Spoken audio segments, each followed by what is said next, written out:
পশ্চিমবঙ্গে বঙ্গ রাজনীতিতে যেটা আমরা দেখছি, বিজেপি তাদের মুখপাত্র হিসেবে বিজেপি পরবর্তী মুখ্যমন্ত্রী মুখ হিসেবে দিলীপ বাবুকে সরিয়ে, সুকান্ত বাবুকে সরিয়ে, ইনাদেরকে সরিয়ে এখন মেন ফেস করাচ্ছেন শুভেন্দু বাবুকে নিয়ে হাঁটছেন।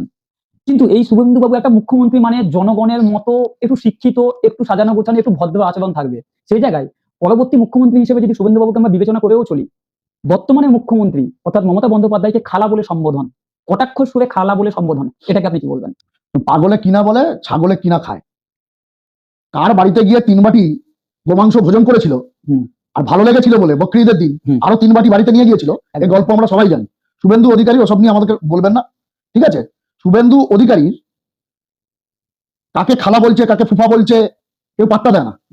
গায়ে মানে না আপনি মরণ। শুভেন্দু অধিকারী ভবিষ্যৎটা বলে রাখছি, আজকের অন রেকর্ড করে রাখুন।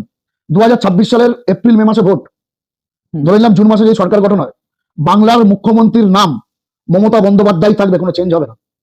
বাংলার বিরোধী দলনেতা চেঞ্জ হয়ে যাবে, শুভেন্দু অধিকারী আর জিতবে না। লোডশেডিং অধিকারী ওর নাম, গদ্দার অধিকারী, মির্জাফর অধিকারী, ঠিক আছে? এবার আপনি বলি, আপনার যে প্রশ্ন ছিল, শুভেন্দু অধিকারী হলো গায়ে মানে না আপনি মরণ। শুভেন্দু অধিকারী হলো তৃণমূলের লক্ষ্মী পেঁচা। ও যেখানে যেখানে যায় সেখানে সেখানে তৃণমূল বেশি বেশি ভোট পায়। গত বছর এরকম নভেম্বর মাসে দেখবেন 6খানা উপনির্বাচন হয়েছিল, তার মধ্যে মাদারিহাট যে আসনটি তৃণমূল কংগ্রেস ক্ষমতা আসার পর জীবনে জিততে পারেনি, শুভেন্দু অধিকারী প্রচার করতে গেছে, সেখানে তৃণমূল কংগ্রেস জিতে গেছে, বিজেপির আসন আলিপুরদুয়ারের মাদারিহাট। সুতরাং শুভেন্দু অধিকারী হলো তৃণমূলের লক্ষ্মী পেঁচা।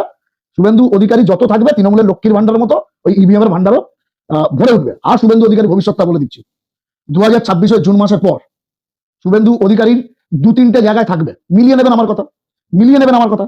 আইদার এই পার্ক সার্কাসে প্যাবলপে মানসিক চিকিৎসা কেন্দ্রে দেখতে পাবেন, অথবা দেখবেন কাঁথির খালপাড়ার বাড়ির পাশে ছেঁড়া জামা কাপড় পরে একা একা বিজেপির ঝান্ডা ধরে জয় শ্রীরাম করছে।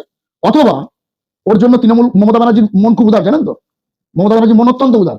মমতা ব্যানার্জি কিন্তু পুনর্বাসন দেবে। আমি যেটা শুনছিলাম তৃণমূল যেটা ঠিক করেছে, মমতা ব্যানার্জির কথা তো আমি বলতে পারবো না, উনি একজন মুখ্যমন্ত্রী, কিন্তু তৃণমূল কংগ্রেসের অনেকের আলোচনা আমি শুনছিলাম, শুভেন্দু অধিকারীর জন্য 3টে স্পেস ঠিক করা আছে। শুভেন্দু অধিকারীকে একদম গঙ্গায় ফেলবে না তৃণমূল কংগ্রেস। একটা সময় তৃণমূল করতো তো, দেখবেন দক্ষিণেশ্বর সনাতনী হিন্দু তো, সনাতনী না বেসিক্যালি সোনার টুনি, আচ্ছা ঠিক আছে, সোনা টুনি।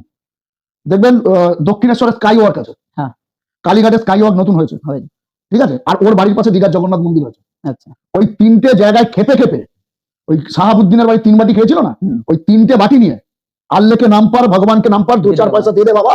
ওই খেপে খেপে কোনদিন দেখবেন কালীঘাটের স্কাই ওয়াকের উপর বসে আছে, কোনদিন দেখবেন দক্ষিণেশ্বর স্কাই ওয়াকের উপর বসে আছে, আর কোনদিন দেখবেন নিজের বাড়ির পাশে ওই দীঘার জগন্নাথ মন্দিরের সামনে বসে আছে। এইটার ভবিষ্যৎ হবে।